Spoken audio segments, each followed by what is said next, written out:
How do op-amps perform integration? We know that operational amplifiers are used to implement different mathematical operations. Simple operations are achieved using common op-amp configurations. For example, addition is done by the summing amplifier, subtraction by the difference amplifier, sign changing by the inverting amplifier, and so on. But calculus? How is this achieved in a circuit? Let's discuss the op-amp integrator, which should be familiar to you in terms of the setup. It looks very much like the typical feedback configuration, except we have a capacitor instead of the feedback resistor. Let's analyze this circuit and understand how integration is achieved. Any ideal op-amp is governed by two constraints. Vp, the voltage at the non-inverting input, is equal to Vn, the voltage at the inverting input. An ideal op-amp is assumed to have infinite input resistance, so the second constraint is that no current enters either terminal of the ideal op-amp. Notice that the non-inverting terminal is directly connected to ground, meaning Vp must be equal to 0. By the first constraint, this must be Vn as well. With this information, let's apply nodal analysis at this node over here. We'll write a KCL equation. Notice that this is directly connected to the inverting input, so the voltage there is of course Vn. Let's call the current through the resistor IR and the current through the capacitor IC. By the second constraint equation, we know that no current enters the inverting input, meaning that IR must be equal to IC.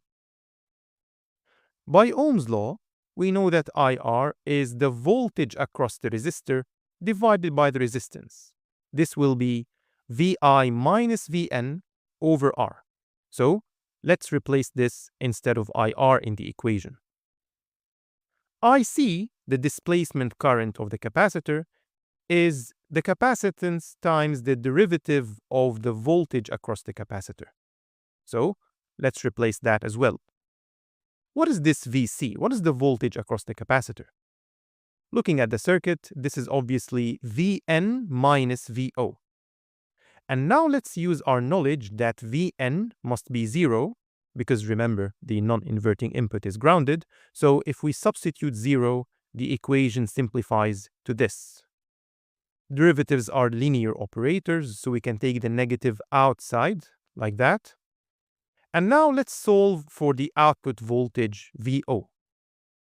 We can cross-multiply, giving us dVo equals negative 1 over Rc Vi dt. And now we can calculate Vo by integrating both sides. The integral of dVo is just Vo. Negative 1 over Rc is a constant, we can take it outside. And now we're integrating the input voltage Vi. You may be thinking, is this an indefinite integral? Actually, it's a definite one. The bounds go from 0 to t. So we're accumulating the input voltage from the moment it was applied up to the present moment t. Technically, we shouldn't have t in the bounds as well as dt as the variable of integration, so we're going to change it to a dummy variable. Call it tau. So we're going to integrate Vi of tau d tau from 0 to t. By the fundamental theorem of calculus, this will give us Vo of t minus Vo of 0.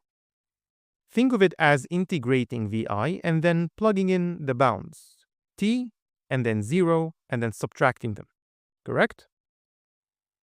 Now, this negative Vo of 0 is basically the initial voltage across the capacitor. So, it is important to ensure it is discharged for this Vo of 0 to vanish in the equation. Assuming that the capacitor is indeed discharged at the moment of the application of the input signal, we can assume this is 0. With that, we see the relationship relating the output to the input. The output voltage is a weighted integral of the input signal. Say for simplicity R is 1 kilo ohms in the integrator circuit and the capacitance is 1 millifarad. Then, if the input voltage is a pure cosine, the output voltage would be a negative sine of the same strength.